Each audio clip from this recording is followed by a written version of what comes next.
लगभग 80 दिन हो चुके हैं किसानों को आंदोलन करते करते गाजीपुर बॉर्डर पर, और यही इस वक्त हम खड़े हैं गाजीपुर बॉर्डर के फ्लाईओवर पर, यानी ग्राउंड जीरो पर। यहाँ आप देख रहे हैं कि पीछे हमारे जो यातायात जो चालू है, एक तरफ जो आपके जो खोड़ा की तरफ जाने वाला यातायात है, बाकी यातायात को जो है दिल्ली पुलिस ने और यूपी पुलिस ने बंद कर रखा है। आइए कुछ ऐसे लोगों से हम इसके विषय में, अब तक जो आंदोलन में हुआ उसके विषय में जानना चाहते हैं कि क्या हुआ, इसमें एक्सपर्ट की क्या राय है और क्या आगे होना चाहिए, क्या निकलना चाहिए, इसके विषय में कुछ जानने का प्रयास करते हैं। कई लोगों से हम, किसान नेता भी हमारे बीच में हैं, कुछ और भी चैनल के लोग हैं, कुछ मीडिया कर्मी हैं, इसमें जानने का प्रयास करते हैं कि क्या निकल के आएगा, आगे क्या होगा आंदोलन का, क्योंकि हम लोग भी खबरें करते करते 80 दिन हो गए लगभग, आगे क्या होगा। हाँ सर, आप किसान नेता हैं जी, क्या राय है आपकी, कब तक आंदोलन चलेगा? सर आंदोलन ये मुझे तो लगता नहीं सरकार झुक जाए, क्योंकि सरकार बिल्कुल सटीक नहीं है। सरकार को कहीं ना कहीं डर ये है, इसलिए वापस नहीं लेती, क्योंकि कहीं ना कहीं एनआरसी सीए का मुद्दा अटका ना उठ जाए।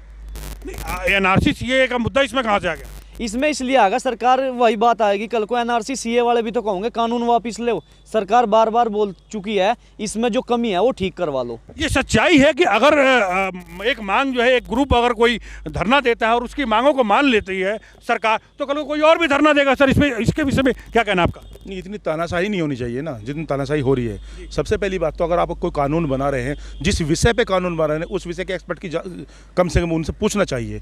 दूसरी बात ये कि 5% लोग कह रहे हैं ठीक है, 95% कह रहे लोग गलत है, तो आप 5% की मान रहे हो, 95% की मान रहे हो। उनका तो ये कहना है कि 95% सही है और 5% लोग की गलत है। जो उनके कहने से क्या मतलब? ग्राउंड रिपोर्ट आप दिखा रहे, ग्राउंड रिपोर्ट आप दिखाओ, आप हर बॉर्डर पे जाओ दिल्ली की। मेरा उनका से मतलब ये है कि कुछ लोगों का कहना है, सरकार का कहना नहीं है। नहीं, जिन लोगों का कहना है उनका समर्थन कहीं ना कहीं बीजेपी से जुड़ा हुआ है। आपने देखा जितने किसानों लोगों ने समर्थन दिया है इस बिल को, उनका कहीं ना कहीं कोई ना कोई बीजेपी से आया है, टच हमेशा बीजेपी से आया है। इसलिए सबसे पहली बात है, ऐसा किसी सरकार ने नहीं किया। कम से कम अगर इतने लोग परेशान हैं तो उनके बीच आके आप पूछो, अगर वो कानून ठीक है तो उन्हें समझाओ कानून ठीक है, कानून ठीक है या गलत है। आइए हम जानने का प्रयास करते युवाओं से कि उनकी क्या राय है। खबर करते करते हमारे बीच में नेहा मिश्रा जी हैं। नेहा, इन्होंने अब तक क्या जो है, इनका क्या अनुभव है? नेहा जी, क्या अनुभव है आपका? आंदोलन कहाँ जाएगा? आंदोलन और बढ़ेगा। और बढ़ेगा? हाँ जी। आपने आज भी जो है किसानों से बात की, क्या लगा आगे? किसानों का आंदोलन चलता रहेगा। किसान अपने रुख पे अड़ा हुआ है, सरकार अपने रुख पे अड़ी होगी, क्या रास्ता निकलना चाहिए, कुछ अंदाजा है? अभी तो कुछ अंदाजा नहीं। हमारे बीच में अमित शर्मा जी हैं, मीडिया कर्मी, उनसे भी जानने का प्रयास कर। सर क्या लगता है, इतने दिनों से हम न्यूज़ को कवर करते आ रहे हैं और वही तीन काले कानून, कैसा है कानून, कैसे क्या रास्ता निकलेगा, कैसे आगे बात बनेगी? देखिए जी, सबसे पहले तो मैं एक बात कहना चाहता हूँ, जनता अभी भ्रमित है। सरकार की नीतियाँ हैं वो भी क्लियर लोगों के जनता को पहुंच नहीं पाई हैं, वो समझ नहीं पाए हैं। मतलब सरकार जो अपनी नीतियों को जो स्पष्ट जनता तक पहुंचा नहीं पाई, आपके कहने का मतलब ये? सरकार ने पहुंचाई है, ऐसा हो क्या रहा है कि जो किसान हैं, किसान अपने 3 मांगों को लेकर अड़ा हुआ है कि हमारी 3 मांग हैं।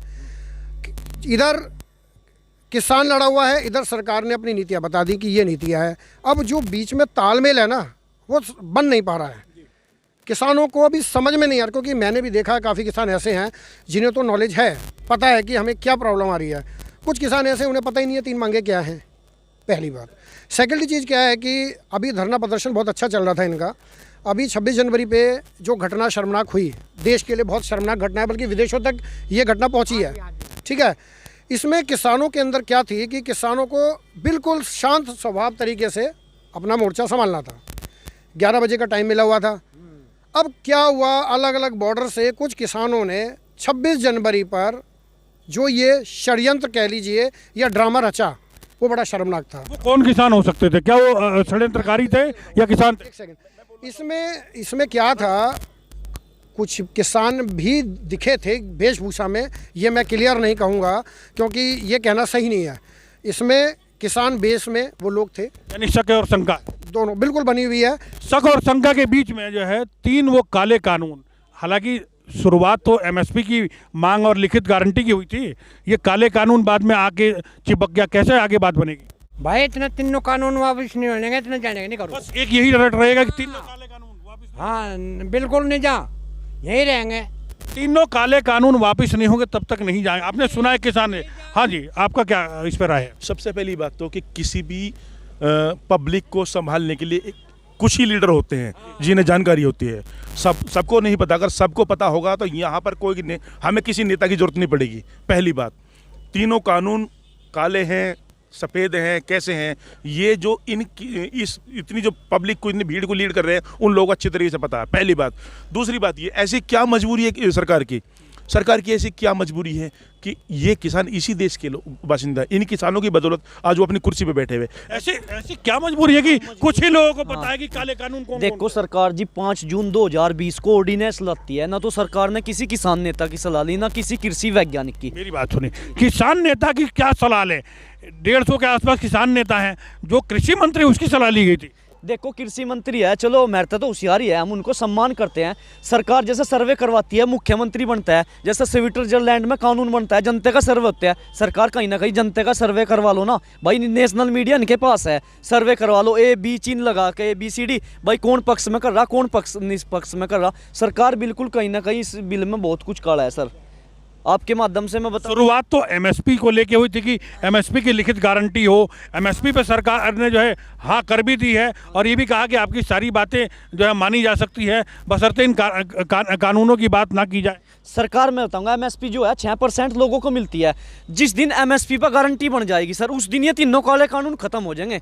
MSP पे जिस दिन हमें वो तो बनाने के लिए लगभग जो है एग्री है। अजी कहीं भी नहीं एग्री, मुंह से बोलते हैं, कानून में लिखित में चाहिए, जिससे आप लोग एक बार हाँ करके तो देखो। पत्रकार महोदय, मुझे इन 3 कानून के आप फायदे बता दीजिए। हम तो देखिए, हम तो सवाल किसान, देखो ये सवाल, मुझे फायदे बता ये देखिए मेरी बात, ये सवाल किसानों के हैं कि वो 3 काले कानून, हमने बहुत सारे लोगों से पूछा कि 3 का, अब तक जवाब जो नहीं मिला। केवल MSP की बात एक खुल के आती है। कौन थे काले कानून? देखो काले कानून इसमें कॉन्ट्रैक्टिंग फार्मिंग है, सरकार भी नो गलती मान चुकी है। Contracting farming, SDM code, stock सीमा, वो पैन कार्ड, भाई जमाखोरी तो हमारे धर्म में भी नुकसान की है ना भाई। कहीं ना कहीं भाई मोदी जी ने भाषण में कहा, भाई व्यवस्था में कहीं ना कहीं मोदी जी ने कहा भाई कुछ घर में नई चीज़ आवे, कुछ लोग को दिक्कत हो, कुछ नहीं।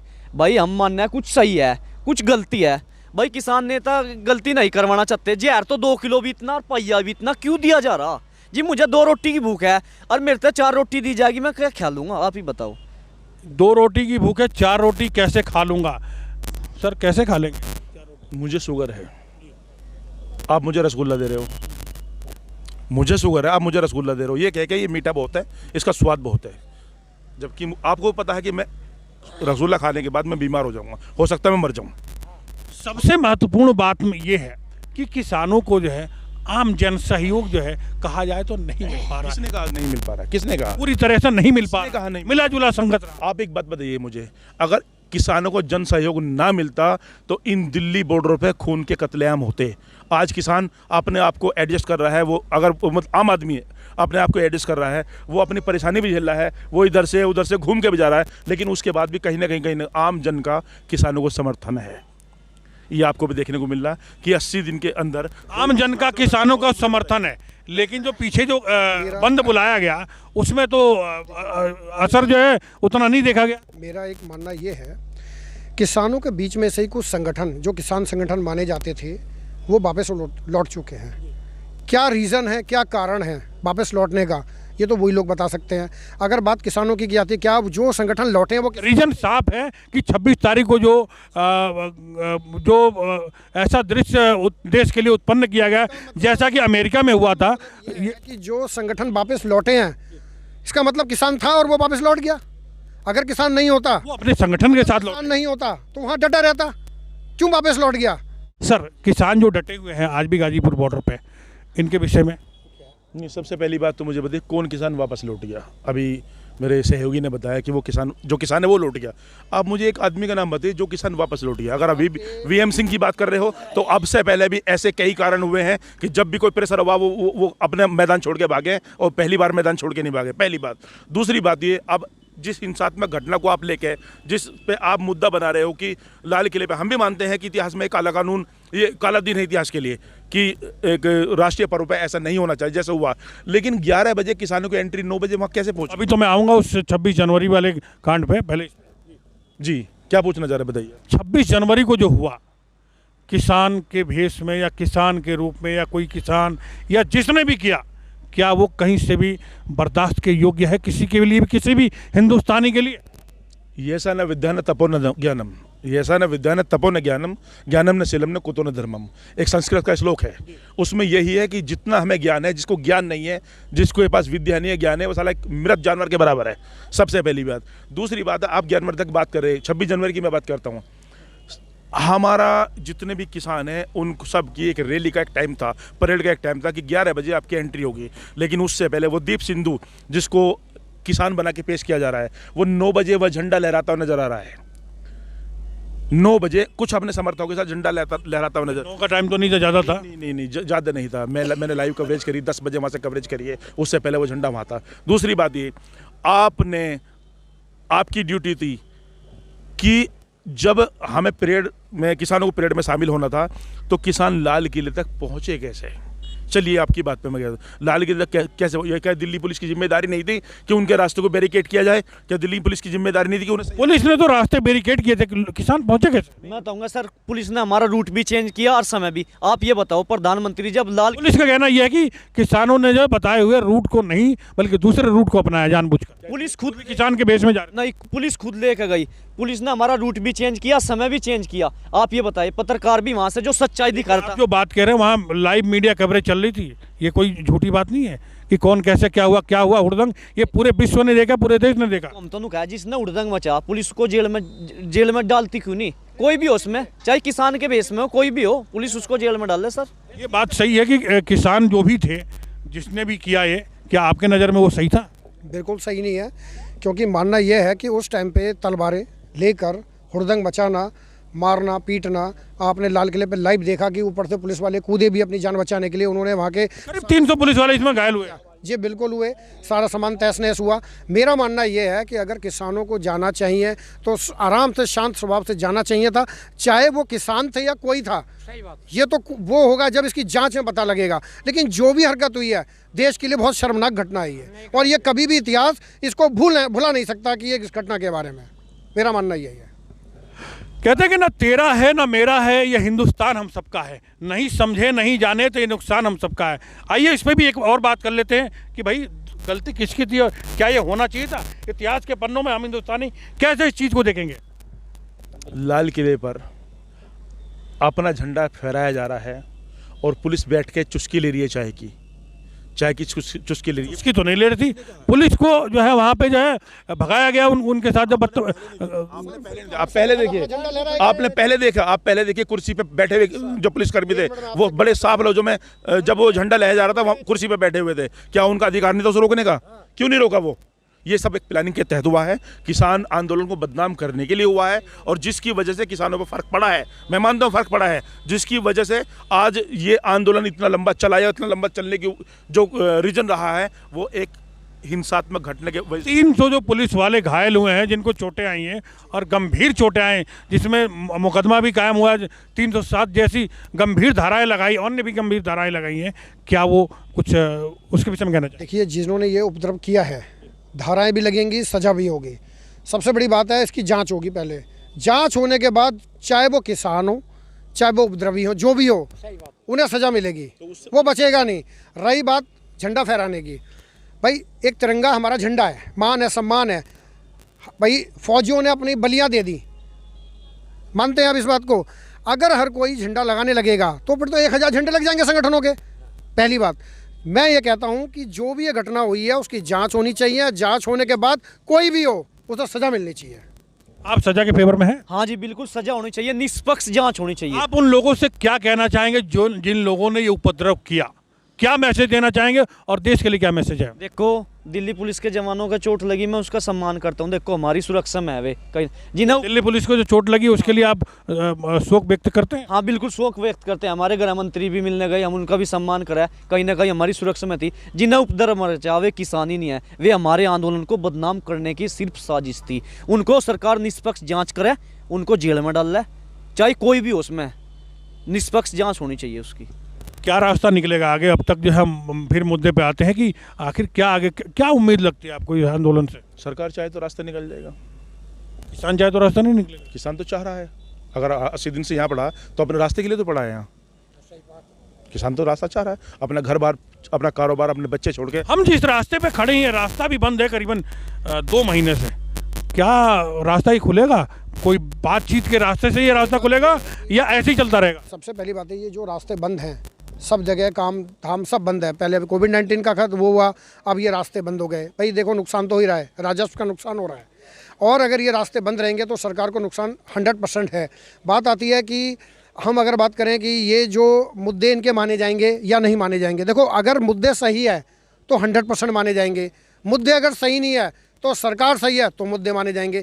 कहने का मतलब है, ये डिपेंड करेगा, पहले जांच होगी, फिर मुद्दों पे आगे मुद्दे कितने सही हैं, उसके बाद ही इसका कोई हल निकलेगा।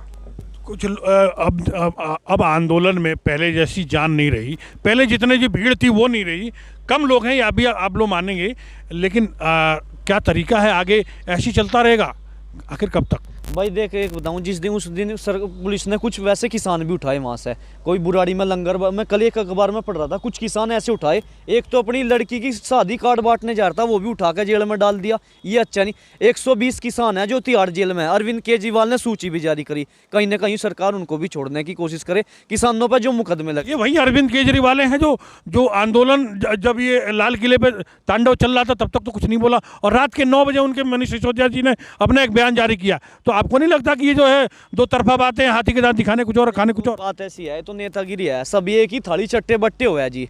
हम तो ना तो कांग्रेस था, ना अरविंद केजरीवाल था, ना बीजेपी सरकार से धन्यवाद देना चाहते, क्योंकि किसानों का कुछ नहीं करा।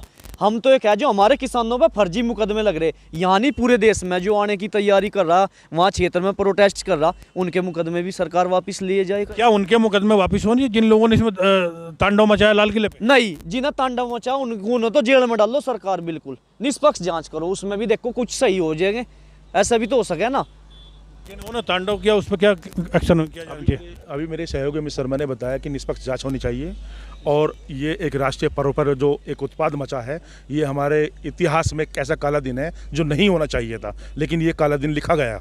ठीक है, मैं उसके पक्ष में नहीं हूँ। सबसे पहली बात, जो हुआ गलत हुआ, लेकिन मैं इतना जरूर कहूँगा कि इसकी कहीं ना कहीं जिम्मेदारी हमारे प्रशासन की जरूर रही है, क्योंकि इतना प्रशासन होने के बाद भी अगर किसान टाइम से पहले लाल किले पर पहुंच जाता है तो उसमें कहीं ना कहीं साजिश की बू आ रही है।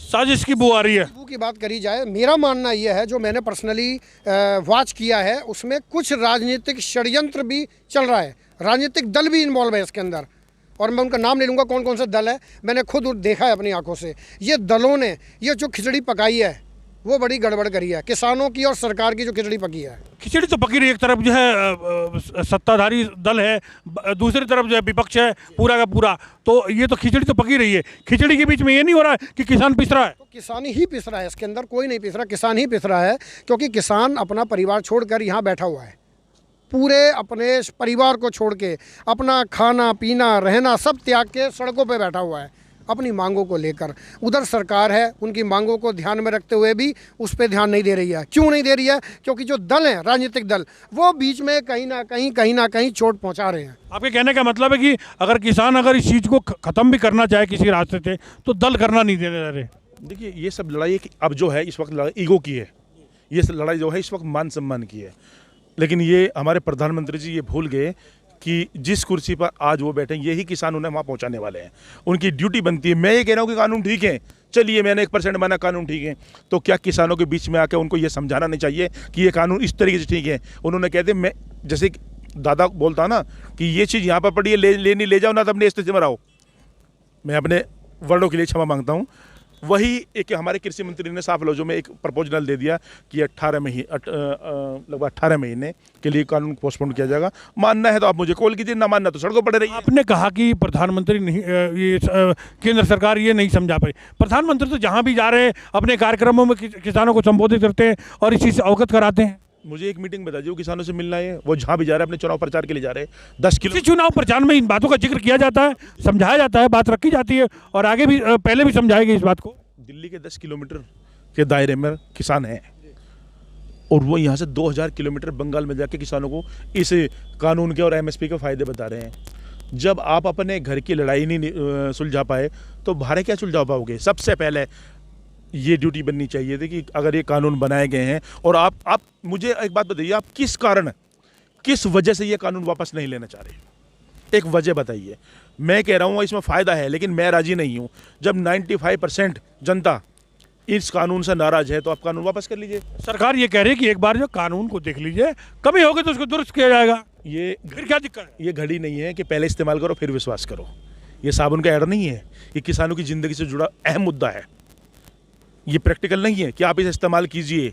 अहम मुद्दा तो बिल भी है। बिल भी ऐसे जो है क्या नाम है औने पौने में पास नहीं हो तो उसके लिए भी बड़ी मशक्कत करनी पड़े। ऐसा नहीं कि कुछ जो भी है उसमें गलत है, अगर कुछ है तो उसको संशोधन करके आगे बढ़ा जाए। नहीं, ये मेजोरिटी से बिल पास हुआ।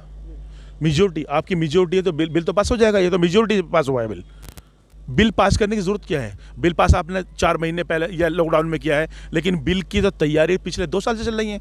2 साल से तो चल रही है जो भी है, लेकिन यही सत्ताधारी जो पिछली जो पार्टी थी कांग्रेस, इसके जो है इन्होंने जब इलेक्शन लड़ा तो मैनिफेस्टो में इसका जिक्र किया कि हम लेके आएंगे, हम इस कानून को बनाएंगे। और यही जो है इसी सत्ताधारी पूर्व सत्ताधारी पार्टी के शरद पवार ने इसका जो है समर्थन किया था, लेकिन आज विपक्ष में खड़े हैं। इसके लिए क्या कहना चाहेंगे? ऐसा नहीं कि हाथी के साथ दिखाने का और कुछ खाने कुछ और है। ये राजनीतिक मुद्दा नहीं है। अगर ये कांग्रेस भी करती तो विरोध उसका भी होता।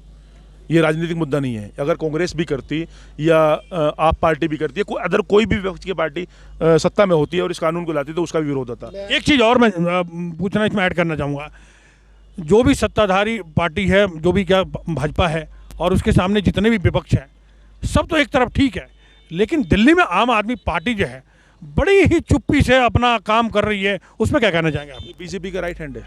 मैं आपसे एक बात कहना चाहूँगा। आप बीजेपी का राइट हैंड बताते हैं। हाँ। और लोग जो है ये कहते हैं कि बीजेपी वाले ये कहते हैं कि ये जो है कांग्रेस की बी टीम है। मैं आपको एग्जांपल दे सकता हूँ। बताइए। सबसे पहली बात ये है कि दिल्ली में सरकार आपकी है। आपकी दिल्ली में सरकार है। आप किसानों को सिर्फ 1-2 आपका विधायक आके समर्थन दे दिया, लेकिन किसानों के लिए क्या किया? दूसरी बात, अब से पहले मैं जिक्र करना चाहूँगा, नॉर्थ ईस्ट में दिल्ली में जो दंगे हुए थे, जो इतिहास में बहुत ही काला दिन रहा है, एक सांप्रदायिक माहौल बिगाड़ने की कोशिश करी, उसमें यही सरकार हमारे गृह मंत्री साहब से फोर्स मांगने 72 घंटे बाद जाते हैं। क्या आप 72 घंटे का इंतजार क्यों किया आपने? क्यों 72 घंटे का इंतजार कर रहे हो आप? ताकि यहाँ कत्लेआम पैदा हो जाए। अगर आपको आपकी दिल्ली पुलिस को संभालने में नाकाम थी तो आप तुरंत ही गृह मंत्री साहब के पास जाते। गृह मंत्री साहब को हम इसलिए बुरा नहीं कहेंगे, आपने एक बार मांगा, उन्होंने दे दिया, तो उसमें तो कहीं ना कहीं गलती है ही नहीं। लेकिन आपने 72 घंटे का वेट क्यों किया? क्योंकि हर काम जो होता है यहाँ ये साजिश के तहत होता है। यही कोई ना कोई राजनीति का अंग होता है। सभी राजनीतिक अंग हैं। वो तो 72 घंटे बाद उन्होंने मांगा, उन्होंने दे दिया। जाहिर सी बात है आपके नज़र में जो उन्होंने साजिश की और जानबूझ के देर से मांगा ताकि ये कुछ ना कुछ हो। लेकिन इस समय हम जो है कांग्रेस उसके किसानों के मुद्दे पे हैं, क्या तरीका होना चाहिए, कैसे निपटाया जाए इसको? अंत में बस एक बात कहना चाहूँगा और उसके बाद कुछ नहीं कहूँगा। जब तक राजनीति रोटियाँ सिकती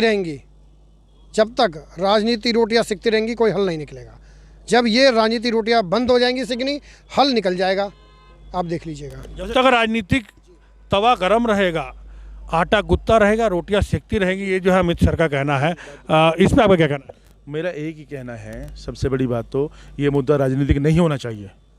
सबसे पहली बात, ये मुद्दा राजनीतिक नहीं होना चाहिए। ये मुद्दा किसानों का है। किसान अपनी मांग को लेकर अड़े हुए हैं और किसान सक्षम है। ठीक है। दूसरी बात ये है, राजनीतिक मुद्दा होना ही नहीं चाहिए। दूसरी बात ये है कि कृषि मंत्री 18 महीने का टाइम देने को तैयार है, किसान 3 साल का टाइम मांगने को तैयार हैं। तो 12 महीने में ऐसी कौन सी आफत आ गई? आप 3 साल का टाइम रखिए, किसान अपना मुद्दा आंदोलन वापस ले लेंगे। ये झगड़ा, चलो अगर आप बिल वापस नहीं कर सकते तो आप टाइम तो बढ़ा सकते हैं। वो किसान 3 साल का मांग रहे हैं ना। 1.5 साल तो क्या नाम है, कोर्ट ने बोला है, सस्पेंड किया इसको। नहीं, कोर्ट की तो मानी नहीं गई कुछ भी। कोर्ट की कहाँ मानी गई? कोर्ट नहीं तो इसको 1.5 साल के लिए सस्पेंड किया कि 1.5 साल तक ये लागू नहीं रहेगा। नहीं, कोर्ट ने तो जो एक समिति बनाई थी वही भंग हो गई, तो क्या रह गया वहाँ? वो तो कुछ रहा ही नहीं।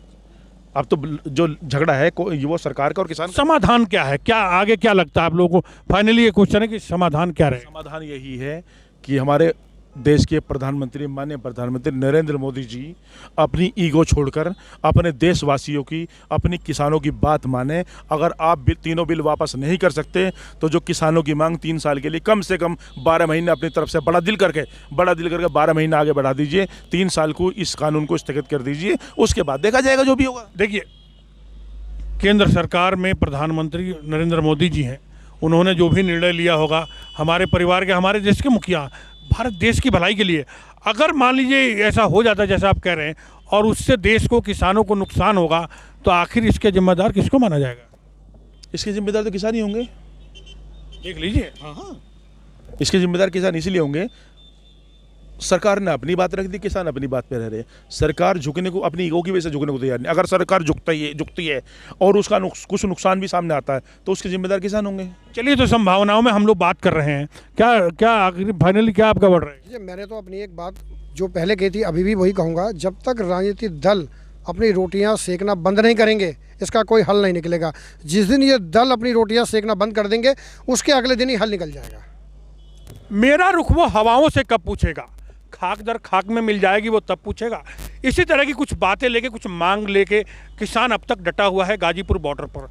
और हमने अपनी खबरों में दिखाया, पिछले 80 दिनों से लगभग हम भी खबरों पर डटे हुए हैं। किसान की भावनाओं को ध्यान में रखा जा रहा है, किसान की बातों को जो है हर तरीके से हम सरकार तक पहुंचाने का प्रयास करते हैं, सरकार की बातों को भी किसान और आम जनता तक पहुंचाने का प्रयास करते हैं। लेकिन बड़ा सवाल ये है कि आखिर कब रुकेगा ये आंदोलन, कब जो है ये रास्ते खुलेंगे, कब ये गाजीपुर बॉर्डर जो खुलेगा आम जनता के लिए, गाड़ियाँ कब इस पर हवाई और फर्राटेदार जो है फर्राटा भरेंगी, बड़ा सवाल ये है। कैमरामैन पवन गुप्ता के साथ अशोक गुप्ता, गाजियाबाद।